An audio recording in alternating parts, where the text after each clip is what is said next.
Good. I think we are live. Yes, we're live. So welcome. For those of you who have not listened to my videos, during the season of the Formula One Grand Prix in 2022, I am going to use the interviews of these drivers to look at the words that they use based on a mental performance perspective. So I listen to some of the interviews, I pick up on something, and then I will take that as a topic and move that forward and talk about that. So I've done the other two. I've switched gears a little bit for today and wanted to speak about specifically something we find in NLP, which we call modal operators. Now, before I go into that, I need to explain just very briefly for those of you who are not aware about how we experience our world, right? So we have 5 senses. We take in information around us from with our 5 senses. Then our brain processes the information, but we do have certain filters through which we process that information based on our past experiences, events that we've experienced, people that we've experienced in our life, the way we've been brought up. So all of that influence the filter that you have. So it's like putting on a pair of glasses that's red and you see the world red, putting on a pair of glasses that's blue and you see the world blue. So you can think about it that way. Every single person experiences their world differently based on these filters that they have created throughout their entire upbringing.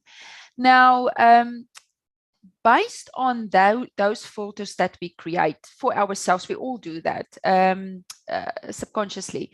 Based on those filters, we create boundaries of our world that we live in. And I want you to see it as a map of the world that we live in. We've created a particular map that's applicable to us. Let's say, for example, based on my upbringing, I've created a particular map that's applicable to me, and I operate within that map. Now, I can expand that map, or I can even shrink that map. I think we've seen that over the past 2 years. A lot of people's map or perspective of things have shrunk over the past 2 years based on just the whole thing around the fear that they've lived in.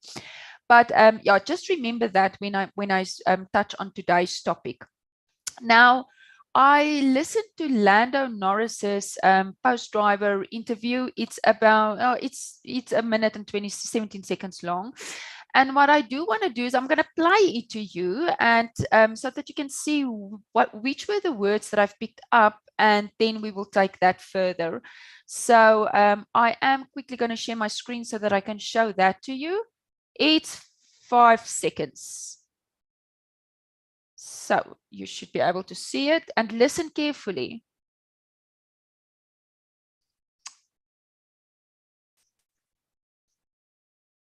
Hang on. I keep on speaking with myself.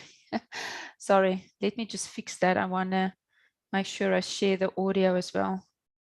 Okay. Back a few seconds. Which means we can look forward to some good results. But yeah, we should have had 2 cars in the points. You know, Daniel drove a good race. Okay. And that is what I want to talk about today. We should have had 2 cars in the points. Now, what I'm going to share with you today is something that you can apply in any aspect of your life. You can apply it with people that you have conversations with. You can apply it, if you are a coach, you can apply it to your clients. If you are in a workplace, you can apply it to your colleagues. You can apply it in sales meetings. You can apply it anywhere. So obviously, I don't sit with Lando. It would be great, but I don't sit with Lando Norris to be able to ask him these questions and find out certain things. Before I go into what is specifically said, is that also remember that when we talk in NLP language, we talk about a surface structure and deep structure. When we talk about surface structure, it's the actual sentence that the person said, the phrase that they said. But beneath that surface structure lies something different, and that is the deep structure. That's the only way you need to remember that. So, you know, when somebody, we see this a lot with teenagers, they come in and say, nobody loves me. But when you start to ask questions, you might find out that there's a teacher in school that he doesn't like, and he feels that the teacher is bullying him, or whatever the case might be. Now the issue becomes something different. And that's why you always, behind a statement, that's why you always want to find out what is in the deep structure, because that is something completely different than the surface level structure or the phrase that the person made on surface level. So that's also one thing I want you to keep in mind, because the whole idea, what I'm going to share with you today, is that if you do have a person that used those words, what do you do with them? What are the questions you can ask to get to that deep structure? Now, it's not for you to be able to find a solution for them. Your role as the individual asking the questions, or I almost want to say probing, but asking the questions, is to investigate and help them to expand the map of their world. That's the role. That's why we want to ask people certain questions and effective questions, so that it expands their thinking. So you will notice that the word he used was should have. There are other words in that category. We call it's must and ought. We must have, we ought have. He specifically referred to the word should.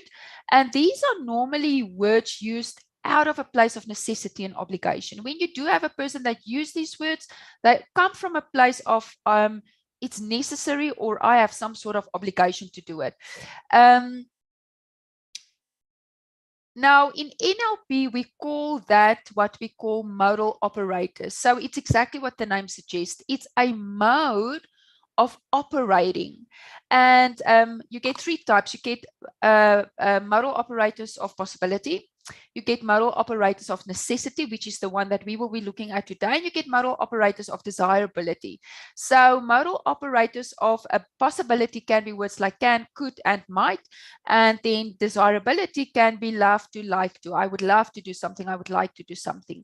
So when you listen out for these words, it would be primarily a way for you to identify the edges of their world. In other words, the boundaries they've put around themselves, of the map of how they see their world. So depending on the type of modal operators that they use, whether it's out of possibility, necessity, or desirability, you can identify how an individual motivate themselves, right? So operators out of necessity and obligation can lead to stressful situations, right? Because you have the self-imposed pressure that you put on yourself, and it can disable a person. I mean, we have that example over the past 2 years. I'm sure you have had friends that were felt that they had to do something out of necessity and obligation, and it completely crippled them. So that's the extreme part that you can get. It's easy to fall in that trap, right? Because we hardly ever ask ourselves, if we use these words out of necessity and obligation, we hardly ask ourselves or challenge ourselves that necessity or that obligation out of which we have to do something. The problem also with these words that we use out of necessity or come from a place of necessity and obligation, it diverts us from other important outcomes. In other words, it gives you essentially tunnel vision. You focus only on one thing. And you, as the other individual hearing this, when you have a conversation with somebody, can ask the person certain questions to help them to expand their world and help them to sort of broaden their perspective. Now, modal operators of obligation and more necessity, not so much obligation, but can be helpful. There can be certain states of necessity that can drive a person to complete a deadline, right?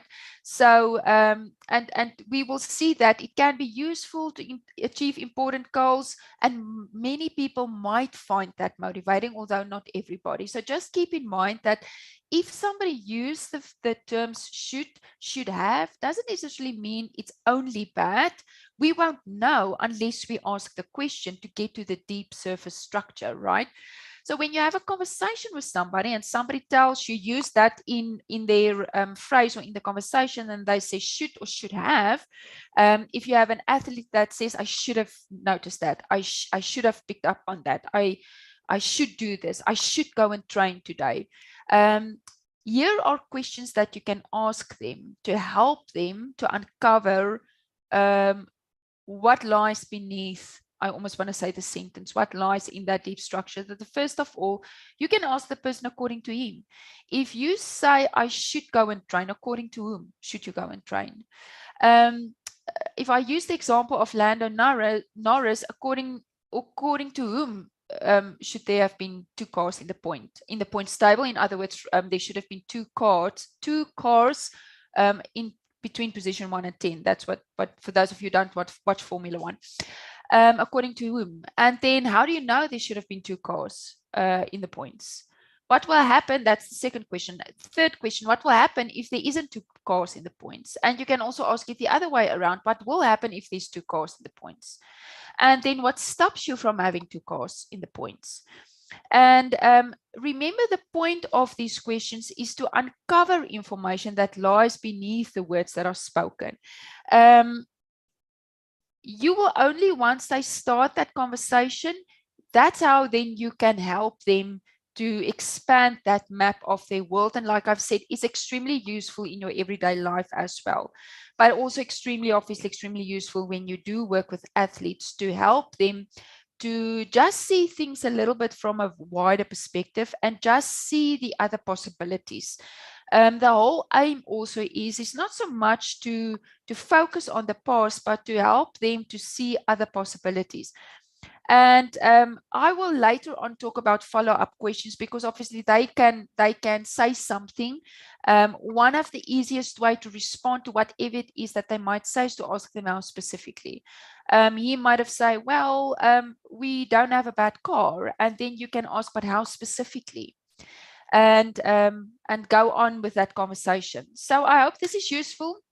There's not a race this weekend, so I'll pick one of the Jeddah videos again for next week, see what we can find there to take something out there that you can apply to your athletes or even in your everyday life.